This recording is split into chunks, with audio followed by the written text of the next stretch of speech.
There's a bunch of good ones over here.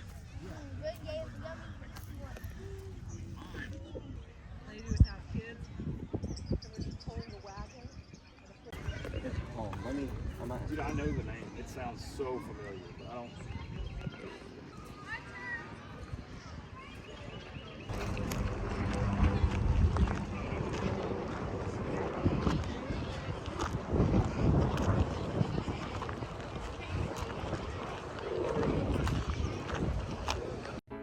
Hey everyone, so we went to the strawberry farm with my cousins and I got about 5 pounds of strawberries, and in this video I'm going to be canning them. I'm going to be making strawberry jam and then strawberry syrup from the tops. So here I'm just cutting the tops off and cutting the strawberries in half to make it a little bit easier to go into the pot so I can mash them down. And so this takes a while, and that's why I sped up the video, because it actually takes a really long time.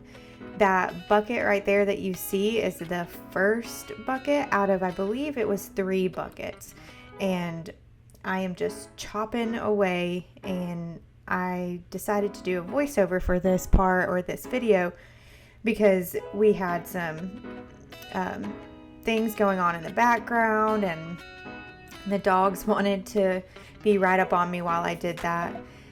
So these strawberries were absolutely perfect. They were red all the way through. I even ate some as I was chopping and cutting the tops off, just because I wanted to eat some of the fresh fruit that we got to pick.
So now I am going to mash these strawberries down.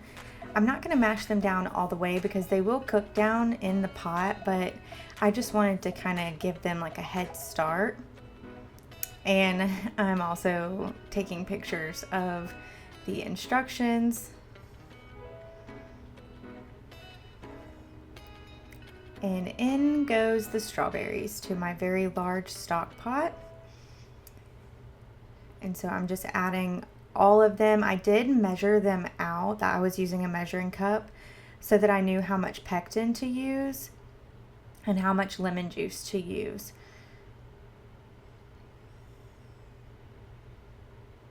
So now I'm adding the sugar. That's another reason why I needed to measure out the strawberries. And I ended up having an odd number of cups. So I had about a quarter to half a cup left over of strawberries. I ended up just throwing that in there, added a little bit more sugar, a little bit more lemon juice, and the jam ended up setting very well. So it wasn't that big of a deal.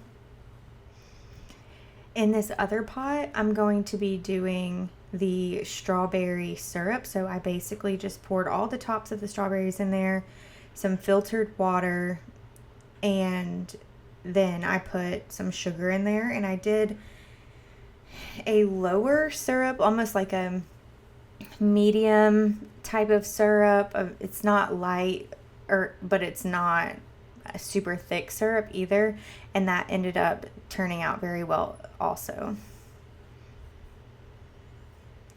So I'm just stirring the pot so that nothing burns on the bottom, and I need to get all of the sugars dissolved in the pot for the jam. I'm using a masher, and now I'm going to measure my lemon juice.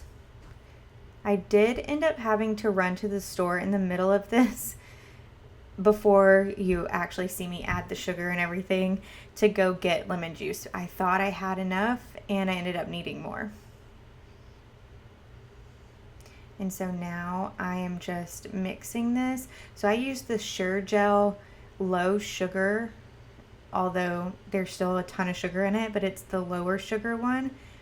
And then I used an organic lemon juice. Once I get everything in there, I add my jars to my water bath canner and let them sterilize and get heated up so that they don't break. So when I was doing this, once the jam, when everything was done and I had all of those jars canned, I was going to can the syrup. Well, I didn't prep those jars the way that I prepped the jars for the jam, and one of my syrup jars busted in the canner. I ended up not canning that syrup, but the seals of the jars actually sealed because the syrup was so hot, and it's got a lot of sugar in it, so it's pretty shelf stable already. I did put a few jars in my refrigerator just because it's not actually canned, and then I have some in my pantry, and I'll just watch it to make sure that like nothing grows on it.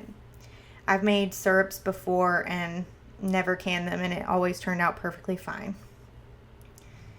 But I always reference several sources when it comes to canning. Make sure that you look them up online. Look at the Ball website or any cookbooks that are designed for canning. So as you can see, my jam is nice and boiling in the background. Now this time I did not put any pats of butter in there to help with the foam. I ended up scraping a little bit of the foam off of some of the jars just so I could fit actual jam in there, but the foam doesn't bother me or Kason or anybody that really eats it, so I really don't worry about it. If I was doing maybe a larger batch of this, I might do it. If I was doing it to sell it, I probably would do the pats of butter to help with the foam, but this was mostly for our consumption, so I didn't do that. In the background, you can see Kason. He's about to prep some vegetables, and we had dinner being prepped in the background that he was working on as well.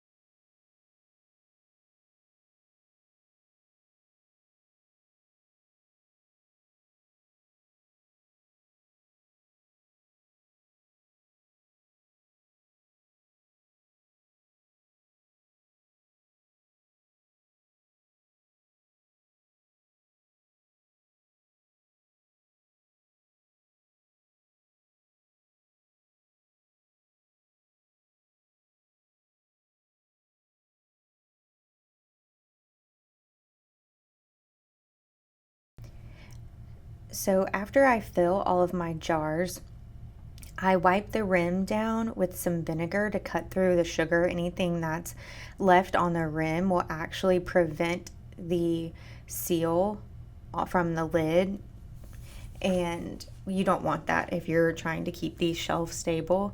So I wipe them down with the vinegar, and I use a paper towel, and then I put the lids. I'm using the 4 jars lids, and I'm putting the rings on there just like finger tight. I don't like, really tighten them down. You're not supposed to. So then I go ahead and I place some of them in my canner. This is like the most intimidating part about canning, is putting the glass jars that are hot from the jam or whatever you're canning into a hot pot that is boiling, and then also getting them out. So when you get the cans out, there's water on top. I have spilled hot water on myself, dropped a hot jar back in the pot, and I think most of it is because I'm so short, so sometimes I have to get Kason to help me. But just be careful if you're canning, if you're new to canning, if you're old to canning, it doesn't matter. Just be careful working in the kitchen at all, because all of these things are hot. I have 2 really hot pots going, making 2 different things. I have a hot canner going, I have hot jars going. So like everything is really hot in the kitchen, so just be careful.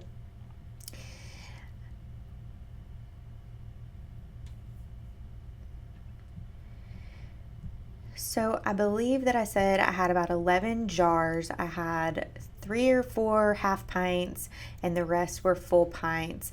And I wanted to make some half pints to either give away or to take with us if we're going on a trip.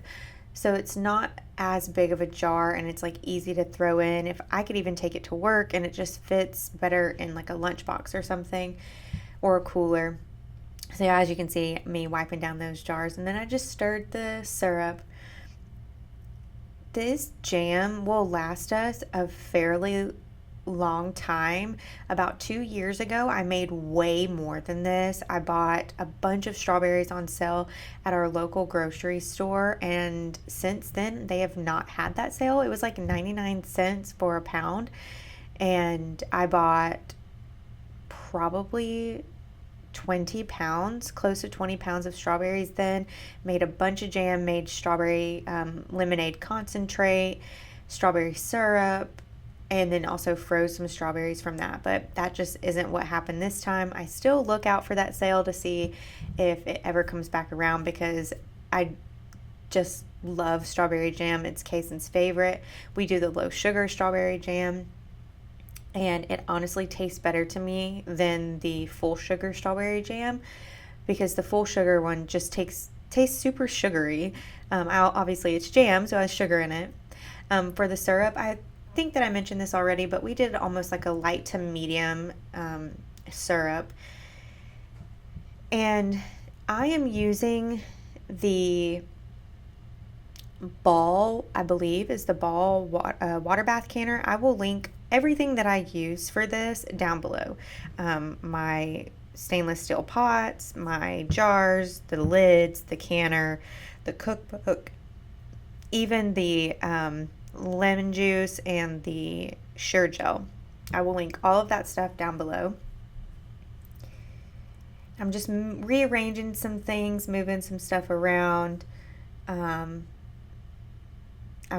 We were also preparing for dinner, so we were getting some stuff on the stove and in the oven for dinner, so you'll probably see us do that. And so now I'm just straining the strawberries because you don't want all of like the strawberry chunks in your syrup. You want it a very smooth syrup. So I'm using a very fine mesh strainer, and it just fits inside that bowl. And then I pick out any of the strawberries that kind of, fell in, and I'm pouring them in the jar. So when I did this, I did not prep my jars because I had jars already in my canner and I was just being impatient. And so when I did this, after I put the lids and the rings on them, when I switched everything out, the first jar, when it hit the water, busted and the bottom came out. And so I ended up not actually canning the syrup. I put the rings and the lids on there. They ended up sealing on their own because they were so hot, but it's not technically canned. So I put one or two of these in my fridge, and then the rest are in my pantry because it's mostly sugar.